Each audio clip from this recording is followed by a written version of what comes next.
ಮಹಾಕುಂಭ ಮೇಳದಲ್ಲಿ ಮಾಗಿ ಪೂರ್ಣಿಮೆ ನಿಮಿತ್ತ ಇಂದು ಪುಣ್ಯ ಸ್ನಾನ ನಡೀತಾ ಇದ್ದು ಬೆಳಗ್ಗೆ 6 ಗಂಟೆಯವರೆಗೆ ತ್ರಿವೇಣಿ ಸಂಗಮದಲ್ಲಿ 1.5 ಕೋಟಿಗೂ ಹೆಚ್ಚು ಜನರು ಪುಣ್ಯ ಸ್ನಾನ ಮಾಡಲಿದ್ದಾರೆ. ಬೆಳಗಿನ ಜಾವದಿಂದಲೇ ಪುಣ್ಯ ಸ್ನಾನ ಆರಂಭವಾಗಿದ್ದು ತ್ರಿವೇಣಿ ಸಂಗಮದಲ್ಲಿ ಭಕ್ತ ಸಾಗರವೇ ಹರಿದು ಬರುತ್ತಿದೆ. ಈ ನಡುವೆ ಪರಿಸ್ಥಿತಿಯನ್ನ ಮುಖ್ಯಮಂತ್ರಿ ಯೋಗಿ ಆದಿತ್ಯನಾಥ್ ಅವರು ಲಖನೌದಿಂದ ಅವಲೋಕನ ಮಾಡ್ತಾ ಇದ್ದಾರೆ.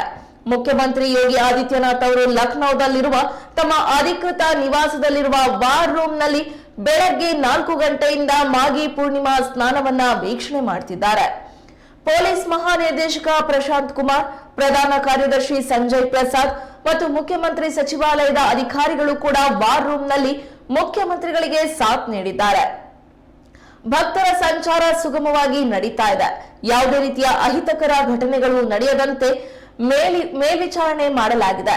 ಹಿಂದಿನ ವಸಂತ ಪಂಚಮಿಯ ಸ್ನಾನದ ಸಮಯದಲ್ಲಿಯೂ ಕೂಡ ಸೂಕ್ತ ವ್ಯವಸ್ಥೆಗಳನ್ನ ಮಾಡಿದ್ದೆವು. ಈ ಬಾರಿ ವ್ಯವಸ್ಥೆಗಳನ್ನ ಮತ್ತಷ್ಟು ಹೆಚ್ಚಿಸಲಾಗಿದೆ ಎಂದು ಎಸ್ಎಸ್ಪಿ ರಾಜೇಶ್ ದ್ವಿವೇದಿ ಅವರು ಹೇಳಿದ್ದಾರೆ.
ಇಂದು ಮಾಗಿ ಹುಣ್ಣಿಮೆ.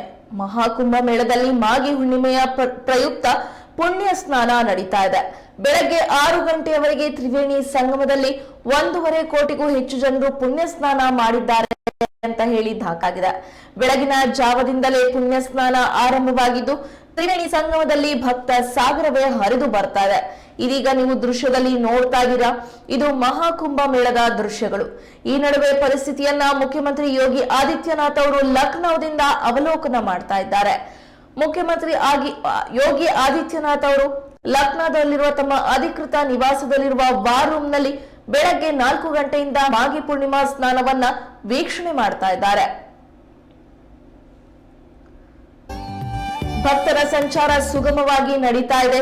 ಯಾವುದೇ ರೀತಿಯ ಅಹಿತಕರ ಘಟನೆಗಳು ನಡೆಯದಂತೆ ಮೇಲ್ವಿಚಾರಣೆ ಮಾಡಲಾಗ್ತಾ ಇದೆ. ಹಿಂದಿನ ವಸಂತ ಪಂಚಮಿಯ ಸ್ನಾನದ ಸಮಯದಲ್ಲಿಯೂ ಕೂಡ ಸೂಕ್ತ ವ್ಯವಸ್ಥೆಗಳನ್ನ ಮಾಡಿದ್ವಿ. ಈ ಬಾರಿ ವ್ಯವಸ್ಥೆಗಳನ್ನ ಮತ್ತಷ್ಟು ಹೆಚ್ಚಿಸಲಾಗಿದೆ ಎಂದು ಎಸ್ಎಸ್ಪಿ ರಾಜೇಶ್ ದ್ವಿವೇದಿ ಅವರು ತಿಳಿಸಿದ್ದಾರೆ.